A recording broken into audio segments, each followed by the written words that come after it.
Podcast do Transporte.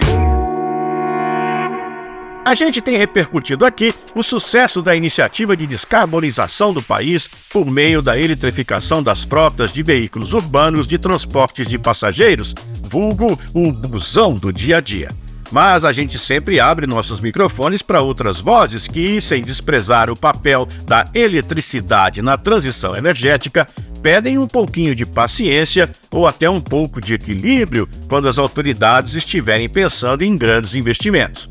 Essas críticas pontuais que a gente tem expressado aqui no podcast do transporte têm repercutido e já chegou aos jornais das grandes redes, Já vamos começar a ver papo de boteco, com uns defendendo o ônibus elétrico, outros dizendo que é melhor usar biogás, hidrogênio verde, com uma turma do outro lado vindo dizer que o dinheiro deveria ser usado para educação. Pois é. E lá vamos nós ter 210 milhões de técnicos em mobilidade urbana. Por isso a gente entrevista aqui só especialistas, como é o caso de Olímpio Álvares, coordenador da Comissão de Meio Ambiente da ANTP, que, aliás, começa do começo, explicando se o tal efeito estufa existe ou não. O aquecimento global, ele efetivamente existe, né? Ele já foi detectado isso e já foi detectado também que a ação do homem é um dos responsáveis pelo aquecimento global. Ela tem uma parcela de responsabilidade pelo aquecimento global.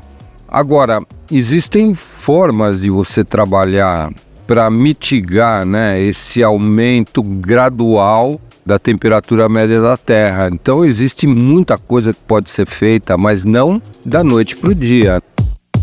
Além de não ser viável nem inteligente tentar fazer a transição energética na base do fórceps, o coordenador da Comissão de Meio Ambiente da ANTP chama a atenção também para a eletrificação das frotas, monopolizando as conversas e as ações nesse momento. O ônibus elétrico custa 3 a 4 vezes o preço de um ônibus diesel convencional equivalente, né?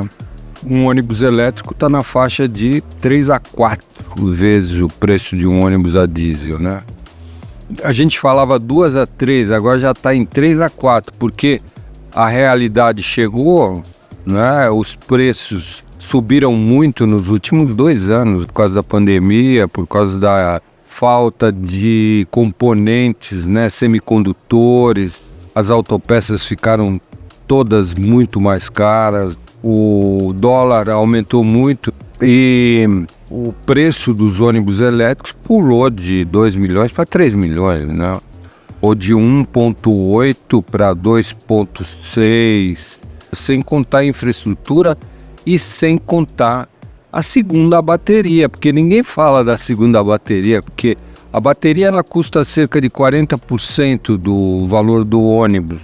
E supostamente vai ter que trocar a bateria no 8º ano, né? Ele dura 15 anos, é a duração padrão dos ônibus elétricos, né?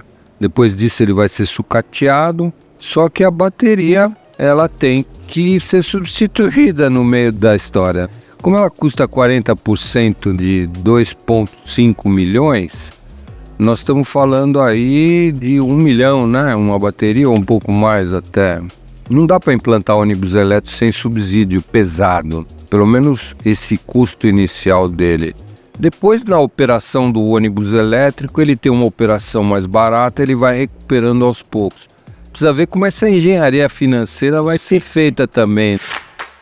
Tem então uma conta difícil de fechar. E, ao mesmo tempo, o especialista ambiental Olímpio Álvares lembra que o nosso país tem outras possibilidades a postos que estão ficando esquecidas. Você tem no Brasil o pró-álcool, tem o biodiesel, né? Tem um potencial de geração de biogás que pode ser transformado em biometano, que tem a mesma composição química do gás natural fóssil, né? CH4, metano, que pode ser usado em caminhões e ônibus. Tanto é que os caminhões de lixo agora de São Paulo, que também estão incluídos nessa lei paulistana aí de substituição de frota, eles estão procurando o biometano, eles não estão procurando eletrificação dos caminhões de lixo.